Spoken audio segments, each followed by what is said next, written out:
Alors mes frères et sœurs, le nom de Dieu est encore une fois de plus élevé ce matin.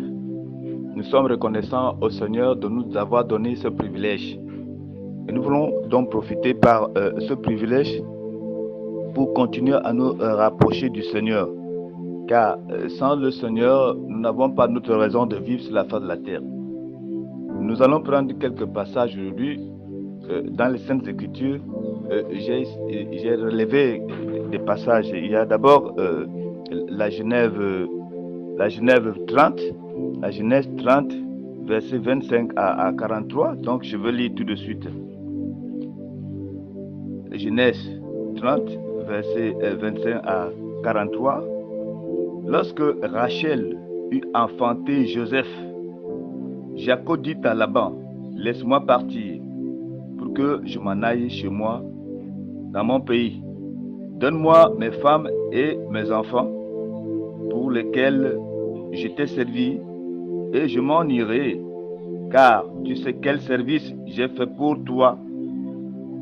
Laban lui dit, puis-je trouver grâce à tes yeux? Je vois bien que l'Éternel m'a béni à cause de toi. Fixe-moi ton salaire et je te le donnerai.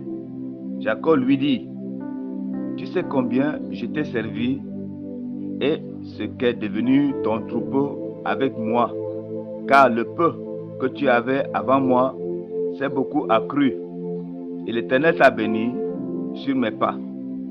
Maintenant, quand travaillerai-je aussi pour ma maison? Laban dit, que te donnerai-je?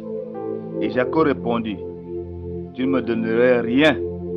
Tu ne me donneras rien si tu consens à ce que je vais te dire.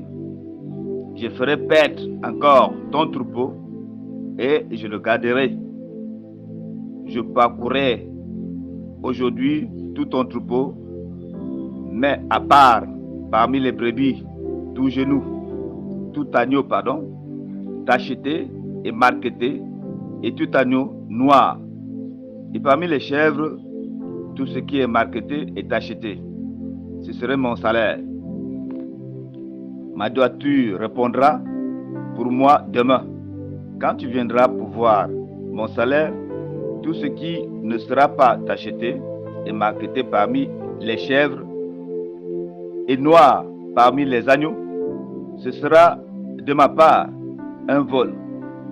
Laban dit, eh bien, qu'il en soit selon ta parole.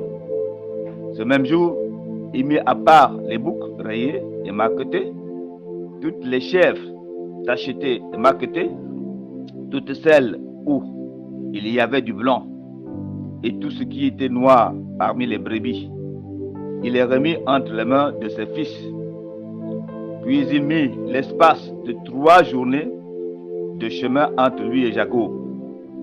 Et Jacob fit paître le reste du troupeau de Laban. Jacob prit des branches vertes de peuplier, d'amandier et de platane, et il y pela des branches blanches, mettant à nu le blanc qui était sur les branches. Puis il plaça les branches qu'il avait pelées dans les auges, autant pour moi, dans les abreuvoirs, sous les yeux des brebis qui venaient boire, pour qu'elles entrent en chaleur en venant boire. Les brebis entraient en chaleur près des branches, et elles faisaient des petits rayés, tachetés et miquetés. Jacob séparait les agneaux, et il mettait ensemble ce qui était rayé et tout ce qui était noir dans le troupeau de Laban. Il se fit ainsi des troupeaux à part, qu'il ne réunit point au troupeau de Laban. Toutes les fois que les brebis vigoureuses entraient en chaleur, Jacob plaçait les branches dans les auges sous les yeux des brebis pour qu'elles entrent en chaleur près des branches. Quand les brebis étaient quand les brebis étaient chétifs, il ne les plaçait point, de sorte que les chétifs étaient pour Laban et les vigoureuses pour Jacob. Cet homme devint de plus en plus riche et il devenut bétail en abondance, des servantes et des serviteurs, des chameaux et des ânes. Voilà la lecture de ce matin. Et si nous voulons aussi prendre le livre de Matthieu, allons voir ce que nous dit l'évangile de Matthieu. Dans le livre de Matthieu, chapitre 13, je vais retenir le verset 27 à 28. Il s'agit là de livrer du bon grain. Dans le verset 27 à 28, qu'est-ce qu'il va nous dire? Il va nous dire ceci. Les serviteurs du maître de la maison vinrent lui dire, « Seigneur, n'as-tu pas semé une bonne semence dans les champs? D'où vient donc qu'il y ait des livrées? » Il leur répondit, « C'est un ennemi qui a fait cela. » Et les serviteurs lui disent, « Veux-tu que nous allions l'arracher? » Remercions le Seigneur. Seigneur, nous te remercions infiniment.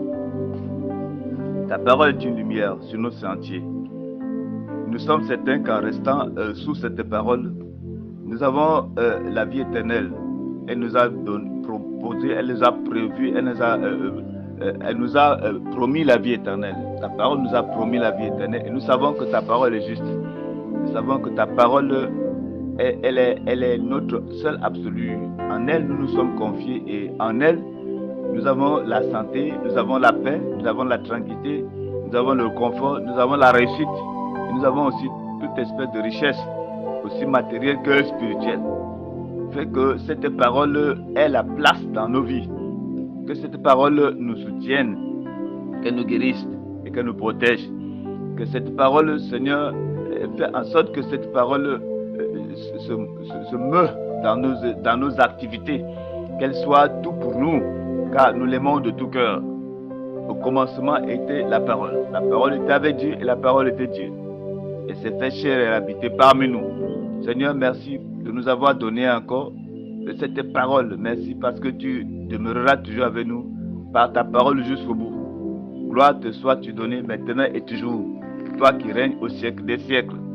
Seigneur, nous avons lu ta parole. La lecture est vraie. Elle est longue, mais elle vaut la peine d'être lue. Nous l'avons lu. Donne-nous donc, par ton Esprit Saint, de mieux comprendre ce que tu veux nous dire ce matin. Nous savons que, Seigneur, notre roi, tu fais toutes choses pour nous et toutes choses pour nous également concourent au bien de ceux qui t'aiment. Nous sommes là donc, Seigneur, pour t'écouter. Assiste-nous fortement par la présence de ton Esprit Saint. Au nom de Jésus-Christ, notre Père Céleste. Amen.